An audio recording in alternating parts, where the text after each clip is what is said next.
Hello. Today, I would like to talk about the serious problem of housing assessment values in BC assessment. I have been an immigrant to Canada for 24 years and have lived in North Van for over 3 years. What I will show you today is based on my personal experience and actual data.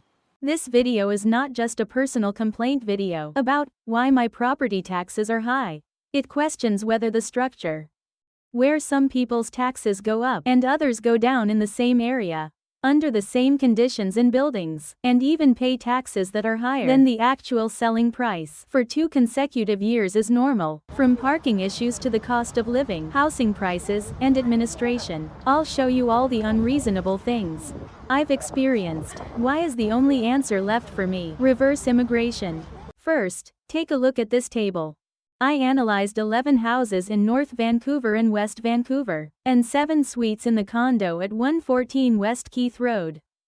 Green means that house prices have risen, while red means they have fallen. It's the same area.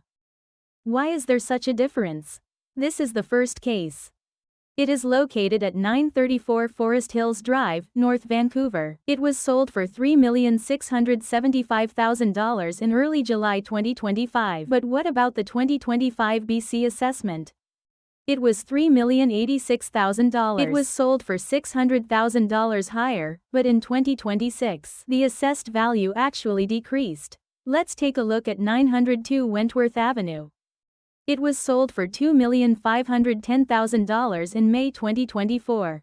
Since the assessed value in 2024 was $2,417,000, it makes sense that it increased by 2.9% in 2025. However, why did it decrease by 9% in 2026? Now, let's look at the most extreme cases.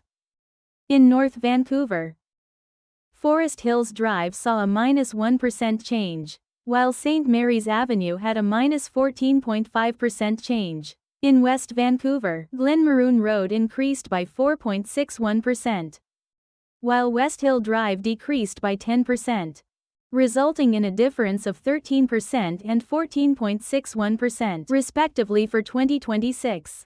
In the same West Van, North Van, similar areas, with no renovations, why does one house drop by 1%, while another drops by 14.5%? Who can say that the assessment was done fairly? What is even more incomprehensible is the difference actual transaction price. 611 Glen Maroon Road was sold for $7.15 million in early July 2025. It was sold for $1 million higher than the BC assessment value in 2025. It hasn't even been reflected in the 2026 BC assessment value. Additionally, a house that was sold for $5.5 million in 2024 should have its value reflected if a transaction took place.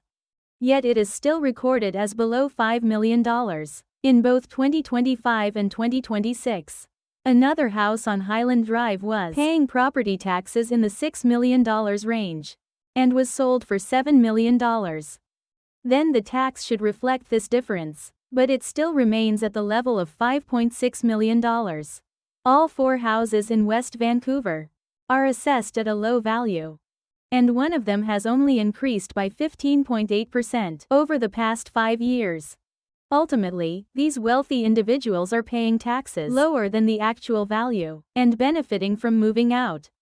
Some are assessed much lower than the actual transaction price to receive tax benefits, while others are priced at high amounts that don't sell, facing a tax burden. Especially when the market is rising, there are houses that go down alone. What should we think in such situations? Now, let me tell you my story. 670 Crystal Crt, North Vancouver. I rented this house 3 years ago. It is also a house that I was ultimately evicted from after losing a rental dispute. The interesting thing about this house is, it was renovated about 15 years ago to create a 1-bedroom suite. So in reality there are a total of 2 suites, 4 rooms, and 2.5 bathrooms. The North Vancouver district confirmed that the owner reported adding the suite to rent it out without needing permission. When I requested an inspection, I will delve into the details of this in another episode. However, Look at the BC assessment screenshot. Even after 2 years, it hasn't been updated. When I was in a dispute with my landlord, I discovered this and even called BC Assessment. And I was told, we will update the website. But more than anything, the fact is that a mansion with 4 rooms, over 2,000 square foot on a 7,500 square foot lot, has a assessed value that is not even double that of my 2-room 1,000 square foot condo. Is the system really working properly? Or is it the fault of incompetent officials? Or is it corrupt officials? Now, let's talk about the condo. It's a high-rise apartment located at 114 West Keith Road, the same building built in 1974. I analyzed 7 units. All are similar in size, 2-bedroom 2-bathroom, same with the structure and age. But look at the variation. A maximum increase of 2.9%. A minimum decrease of 5.5%. A difference of 8.4%. Why? It's the same building. For example, there is an apartment that was sold for $880,000, but the property tax was based on $940,000 and $980,000. For 2 to 3 years, the owner has been consistently paying high taxes. A house sold for $730,000 was assessed at a value exceeding $800,000 for 4 years, resulting in higher taxes. It's a structure that only leads to losses until you sell. What's more shocking is that industry experts also acknowledge this. Let's hear from Sean Hawkins. A mortgage broker, BC Assessment is considered only a rough estimate of value. They are often high or low by quite a bit. Even the lending industry does not trust BC Assessment because it is inaccurate. However, we pay property taxes every year based on this inaccurate estimate. Since I moved here 2 years ago, the publicly announced land price has been set $90,000 higher than the market price. And I have been robbed of property taxes. When trying to renew the mortgage, the broker said, the market has gone down. So you can't trust the assessed value. You should spend $400 to $500 of your own money to get a private appraisal. When paying taxes, it's high. When taking out a loan, it's low. How should we accept this grim reality? If I spend time gathering evidence and file an objection, will I succeed? And what if the assessment changes again next year? The system doesn't change. And only taxpayers waste their money and time.